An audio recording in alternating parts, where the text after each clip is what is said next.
د یاد ساتئ د بالماضي سړي ژوند ډېر بېکار دی او که توبې ویني ستا نو دم عین ممکن ده چې د دنیا نه بې ایمانه لاړ شي ځکه د دې بالماضو ډېر غټ بد اثر دی. او بس مې سوچ کو چې یو د ساري مونځ قضا که که نه چې یو ارب ریال وبیلې دا تاوان کم دی د دې نه دا ډېر تاوان دی. موږ څومره مونځونه ضایع کړل څومره مونځونه که موږ د چا ویل چې ساري مونځ پرېښود د 50 ریاله به ورکوې به څه وګورې په دې کوڅو کې به ځای نه وي.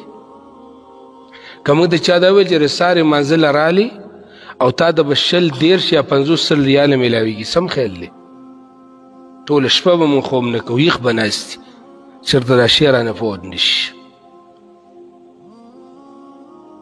او دومره منځونه سړی قضا کړي او دی بېغمه دی هسې نه چې د دې ټولو منځونو دا نحوست او سپېروالی د مرګ په وخت کې په سړي باندې راوړاندې شي او د دنیا نه بې ایمانه لاړ شي.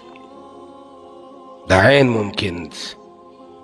ډېر کله د یو بنده سره داسې وشي د ګناهونو دا نحوست پې راجمع شي تر دې پورې چې په آخري وخت کې به ده باندې راوړاندې شي او برباد شي. الله رب العالمین دې زموږ استازو حفاظت وکړي.